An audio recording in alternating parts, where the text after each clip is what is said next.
जी भैया। जबलपुर में मध्य प्रदेश के सबसे बड़े फ्लाईओवर जो निर्माणाधीन है, इसके पश्चात भी ट्रैफिक की व्यवस्थाओं को देखते हुए ये आवश्यक है कि जबलपुर जैसे महानगर में और भी फ्लाईओवर्स बने। और इसके लिए पिछले दिनों लगातार मैंने इनके संभाव्यता अध्ययन कराए हैं और उसके आधार पर कुछ जगह जो चिन्हित हुई हैं उनमें फ्लाईओवर्स का निर्माण हो। उस दृष्टि से आज हम सभी इनका निरीक्षण करने के लिए निकले हैं। एक फ्लाईओवर जो तय किया है वो पश्चिम विधानसभा क्षेत्र में साईं मंदिर आदर्श नगर के पास से शुरू होकर और साईं मंदिर आदर्श नगर नहीं, साईं मंदिर ये अपना पंचशील नगर के पास से शुरू होकर और फिर वो बंदरिया तिराहा से अनगढ़ मंदिर और एक रैंप अनगढ़ मंदिर की तरफ जाएगा।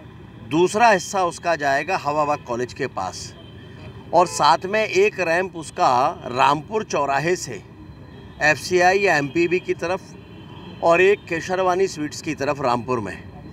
तो ट्रैफिक की जो बड़ी अव्यवस्था वहाँ पर है उससे लोगों को बड़ी संख्या में राहत मिलेगी। उसके पश्चात दूसरा जो फ्लाईओवर है वो होटल ऋषि रेजेंसी के पास से पर्यटन चौराहा, कलेक्ट्रेट चौराहे से हाई कोर्ट के सामने से होते हुए घमापुर चौक और वहाँ से निकलकर रद्दी चौक तक और रद्दी चौक के पास में दो रैंप उसके, एक दमोह नाका की तरफ और एक कटनी रोड पर, ऐसे दो रैंप बनेंगे। वो भी लगभग 3.5 किलोमीटर से ज़्यादा लंबाई का होगा। तीसरा बिरसा मुंडा चौराहा आधारताल, जो चौराहे पर अत्यधिक ट्रैफिक के कारण परेशानियां होती हैं, वही सब्जी मार्केट भी है, तो वहाँ पर भी लगभग 700 या 800 मीटर लंबा एक फ्लाईओवर वहाँ पर उसके बारे में विचार किया है।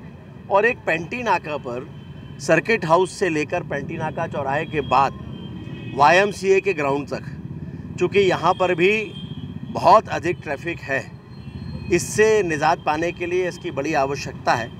तो इस तरह से 4 फ्लाईओवर अभी इनके बारे में विचार किया है और जल्दी ही इनको लेकर मंत्रालय के स्तर पर निर्णय हो जाएगा।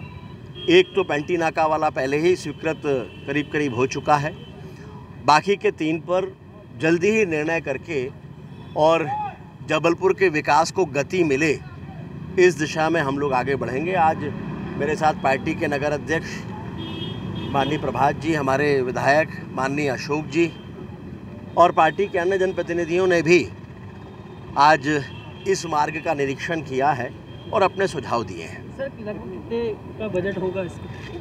ये सब मिलाकर जो लगभग बंदरिया तिराहे वाला है वो लगभग 400 करोड़ के आसपास का अभी होगा। ये थोड़ा ज़्यादा भी हो सकता है, कम भी हो सकता है। जो कलेक्ट्रेट के पास से बनने जा रहा है वो लगभग 750 या 800 करोड़ रुपए का हो सकता है, थोड़ा उससे ज़्यादा लागत भी हो सकती है। और जो बिरसा मुंडा चौराहे पर है लगभग 80 से 100 करोड़ की लागत उसकी होगी। और ये जो चौराहा है ये लगभग 180 से 200 करोड़ रुपए की लागत इसकी पेंटी नाका वाले की होगी। तो इस तरह से लगभग 1600 करोड़ रुपए के काम और उससे ज़्यादा भी हो सकता है जबलपुर को विकास की दृष्टि से सौगात के रूप में मिलेंगे। सर, देखा जा रहा है कि